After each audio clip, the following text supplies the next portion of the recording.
Hey family, MarshaunO here, your favorite life and relationship strategist. And you keep coming back to MarshaunO because you want to be a part of the top 1% of couples that have extraordinary relationships. Now, the last video we talked about the 7 topics that you must have ideally prior to getting married.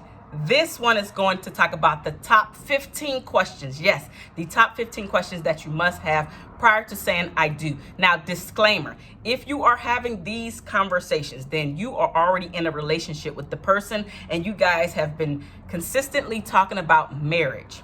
Whether you're engaged or you're still just boyfriend and girlfriend, but marriage, the topic of marriage keeps coming up. This is when you want to have these types of conversations. Not when you've just met a person. No, this is not when these questions come about, because these questions are going to get to the roots, to the meats, to the underbelly of who your partner or spouse actually is. So you can make an informed decision. Do you want to build a life with this person? Do you want to take the journey with this person? So the very first question that you want to ask your spouse, your partner, is, do you have trust issues? Yes. You see how you just going right for the jugular? Do you have trust issues? And if you do, what are they? Why do you have them? Like, you need to get to the root of things. Trust issues is number 1. The second thing is, what are your deep, dark secrets? Yes. What are your deep, dark secrets? Yes. If you have never shared what your deep, dark secrets are, do you really know who you're lying next to in the bed? Before me and my husband actually married, we talked about our deep, dark secrets and what they were and why we were, ashamed of them or not ashamed of them, or why we felt they needed to be a deep, dark secret, etc. We had this conversation. You need to have the conversation. So again, you can truly understand who you're lying next to. You can truly say, I know my spouse. This is also going to help you with the foundation of who your spouse is and what your relationship is built upon. Is it built upon lies, or is it actually built upon me knowing you and you knowing me? Question number 3, what are your top insecurities? All of us have insecurities about something. Again, my husband, he knows about my insecurities, what they are. They very rarely come up now because I've just talked about them so much, but what if he didn't know about them and I was still insecure, and then it was just like, what the hell is our problem, right? You need to have these conversations. No matter how embarrassing they are, you need to open up and be vulnerable, because this is where, again, the meat, the strong ties are going to be formed between you two, the bond. This is when the bonds are going to be ingrained and deepened within the both of you. The 4th question, when we get stuck in our marriage, are you open to the idea of getting outside help, such as a coach, a counselor, therapist, my pastor, your mom, my mom, etc.? Are you open to a third party coming in and giving their ideal of how we can get unstuck from this particular situation? Because what I'm finding out as a coach, a lot of women are still open to the idea. Men are still lagging behind. Is it all men? Of course not. The men are actually coming up slowly but surely, but it's still a much slower process than it is for women. So you want to know if your spouse, if your partner is open to the idea of a coach, a counselor, or just a third party coming in, giving their 2 cents, giving you guys some things that you can actually do, to create a more succinct and cohesive relationship. Number 5, how much alone time do you need? How much alone time do you need? There's a lot of people out there that don't understand that the other party needs me time. And when I need my me time and when my husband needs his me time, it might not match up, right? And what I mean by that is, sometimes I want to hang out with my husband and he like, I need some me time, right? Or sometimes he might want to hang out with me and I'm like, I need some me time, right? Because they might not always match up, but by and large, you should have an idea of how much time that is. So even if they don't match up, does that mean that I can talk to you or hang out with you in an hour? Does that mean 2 hours? Does that mean tomorrow? Like, what does that actually mean to you, so you can get a better understanding of what me time means to your partner, and then they'll get a better understanding of what me time means to you as well. Number 6, how do you feel about debt?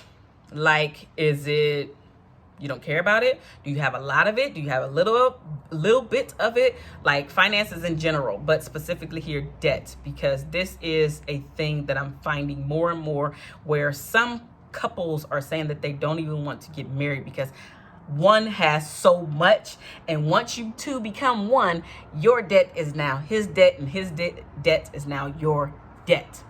Doesn't matter when you got the debt. If you still have the debt after you say I do, it is now both of y'all debt.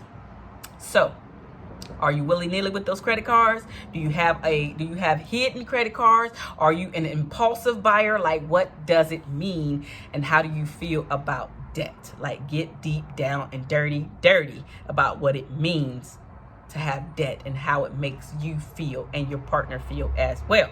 Number 7. Do you have a solution to how we handle the conflicts?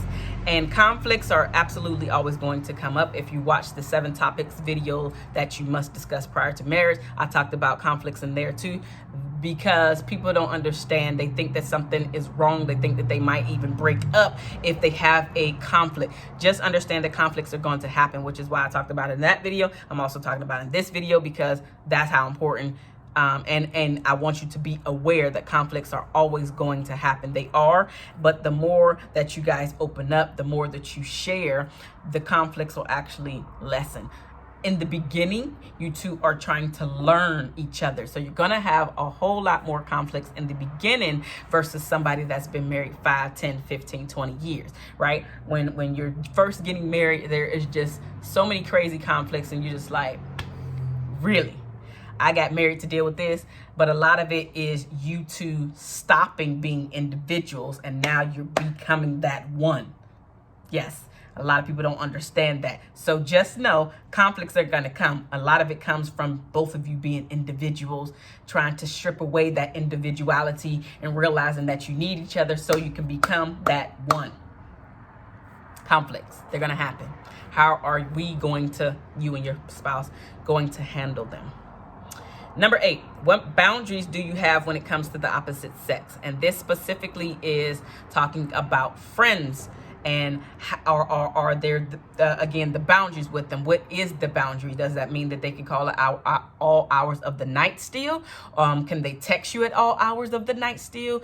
Are you still going to run to them as if they were your spouse, basically putting them above our life? Like, what is that? What does that look like to you? What does that look like to your spouse? Because I'm hearing more and more that people are breaking the boundaries, and a lot of it isn't breaking them per se. It's because you haven't had those conversations prior to, and now you're having to backtrack and try to figure out, what does it actually mean for my friend who happens to be a woman calling at all hours of the night and thinking that I'm still single? Because that happens when you're single. People call you at all hours of the night because there's nobody else there to disturb, and then they decide if they want to pick up the phone or not. But when you have somebody else lying in the bed next to you, it no longer is just you. So there have to be some boundaries put there. Whether it's all your girls need to be gone for the guy and all your guys need to be gone for the girl. Whatever it is that works for you and your partner. Don't compare your relationship to nobody else's, because what works for them doesn't always have to work for you. It's the relationship that you and your spouse are building together. Nobody else's relationship. Please remember that. Number 9, how do you handle anger? Like, for real, how do you handle anger? Like, are you the person that gets silent? Like, do you silent treatment people? Or do you like punch holes in walls, or punch holes in, because maybe you want to beat me up? Like, how do you actually handle anger? Do you get quiet? Do you need to go off for a drive? Do you yell back and forth with the person? Do you belittle me? Do you start to call me names? Like, what does your anger look like? I need to know.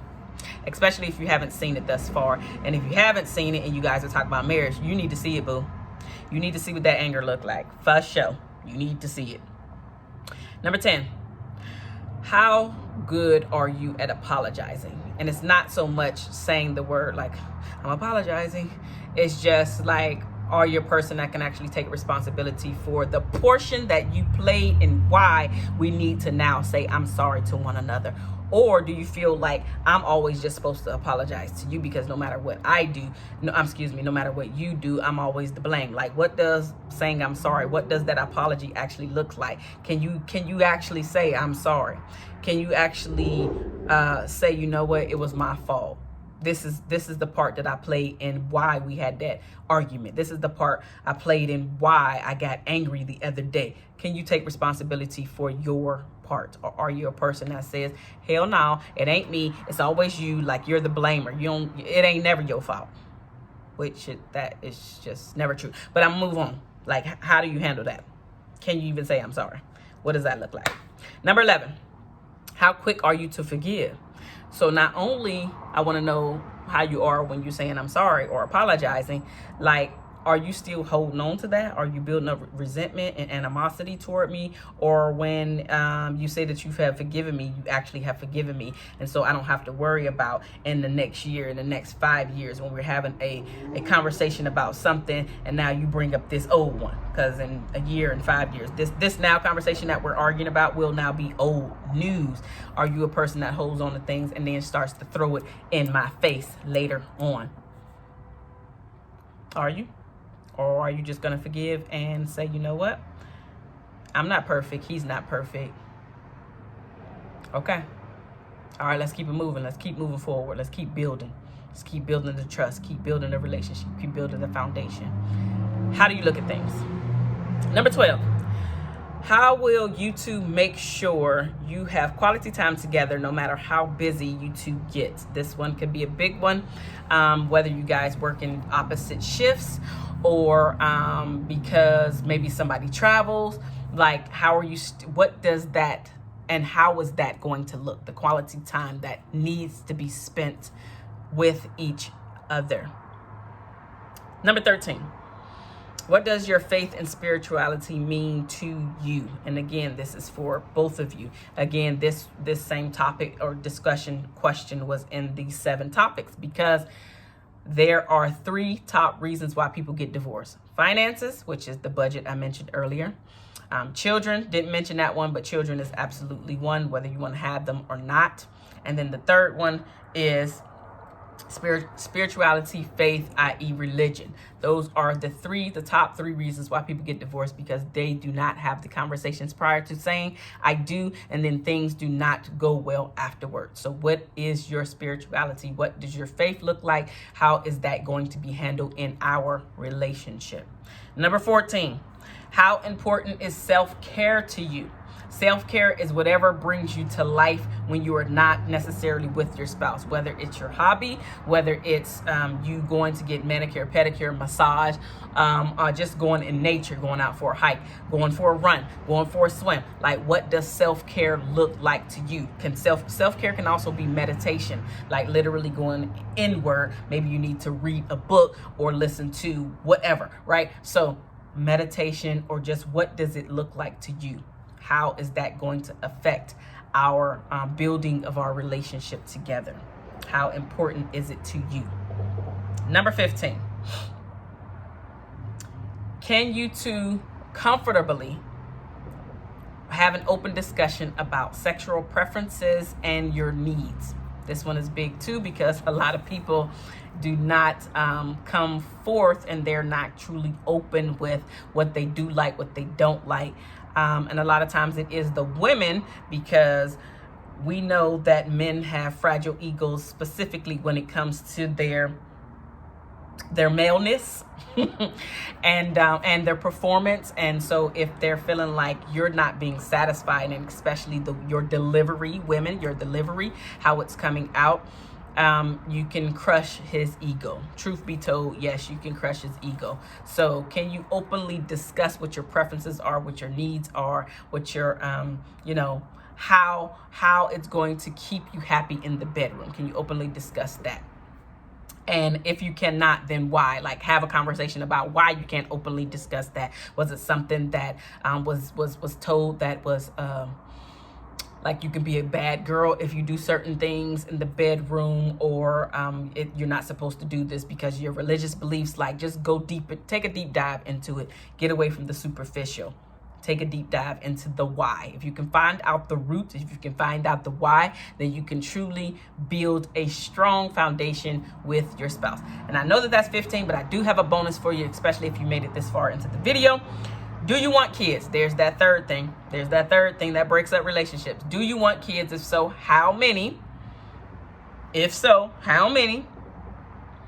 And how will we shape our kids' values? How will we shape our kids' values? So those are the 15 questions that you must have. And again, if you made it this far, then you heard the bonus question as well. Have the tough conversations so you can build the relationship, so you can build the marriage that you want, and have a strong foundation going in and being able to connect with your spouse, as well as continuously building together. If you made it this far, please go ahead and give me a thumbs up. And guess what? You can always subscribe to my channel, especially if you have just found me. MarshaunO, I love you guys, and there's nothing that you can do about it. If you need help with your relationship, go ahead and look down in the description box below and send me an email, or go to my calendar link and schedule your appointment today. Bye now.